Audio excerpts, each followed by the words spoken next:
এই যে মেয়েরা তোমাদেরকে বলতেছি, তোমরা এমন করো কি জন্য? হ্যাঁ, তোমরা বুইরা বুইরা বেটিগুলা টিকটকে আইসা সুন্দর সুন্দর মায়াকে পিক লাগা রাখো।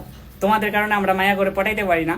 দেখি একটা দেখি ভালো জিনিস যায় দেখি, ও মাই গড, বাকিরা ইতিহাস বলুন যেত না, কারণ সব কথা টিকটকে বলা যায় না, তাহলে আইডি ব্যান করে দিব।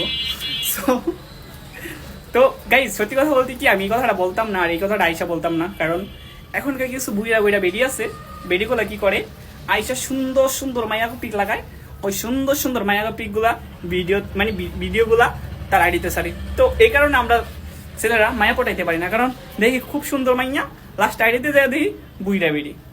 তো গাইজ, তাহলে শোনো আমার কথাটা, না শুই না কেউ গালি দিবা না, আগে শোনো। কিছুদিন আমার ফেসবুক পেজে একটা সুন্দর একটা সিরিপ নক দিছে। ও নক দিছে ভালো কথা, আমি দেখা তো শালার এত সুন্দর একটা মেয়ে আমার নক দিছে, আইডির ভিতরে সব ওই মেয়ের পিকি। তো আমি কি জানতাম যে বুইটা বেরি এই মেয়ের ফিক্স আসবো। তারপরে তার সাথে কথা হয়েছে, মেসেঞ্জার অনেক মেসেজ হয়েছে, মেসেজ হওয়ার পরে তার ফোন নাম্বারটা আমি এসে নিছি। তো নেওয়ার পরে আমি অনেকক্ষণ কথা বলছি, কণ্ঠটা মাশাল্লাহ এত সুন্দর, এত সুন্দর, এত বুইটা বেরির যে এত সুন্দর কণ্ঠ হইতে পারে আমি জীবনে ভাবতে পারিনি। তো সেদিনে আমি বললাম, আপু আপনাকে আমি কি একটু ভিডিও কল দেখতে পারি? তারপর বলতেছে হ্যাঁ দেখতে পারো।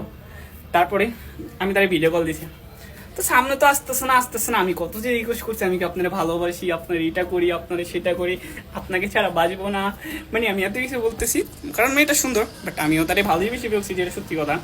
তো মা যখন সামনে আইসে তখন দেখা, যদি ওই জায়গায় যদি পিছল না থাকে, শুকনো জায়গার ভিতরে আমি একটা আশা রেখে গেছি।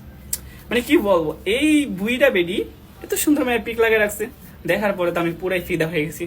আমি শালাক এত সুন্দর একটা সিরি পিক লাগায় এই বুইরা বেডি চালাইতেছে। তো এই জন্য বলতেছি, তোমাদের কিছু বুইরা বেডির কারণে আমাদের সুন্দর সুন্দর মায়া পটাইতে কষ্ট হয়। দয়া করে নিজের রিয়েল পিক ছাড়বা, না হলে আমাদের মতো ছেলেদের ভিডিও ছাড়বা। কি লেগে সুন্দর সুন্দর মেয়ের পিক ছাড়াও, আর আমাদের মতো ছেলেদের মেয়ে পটাইতে খুব কষ্ট হয়।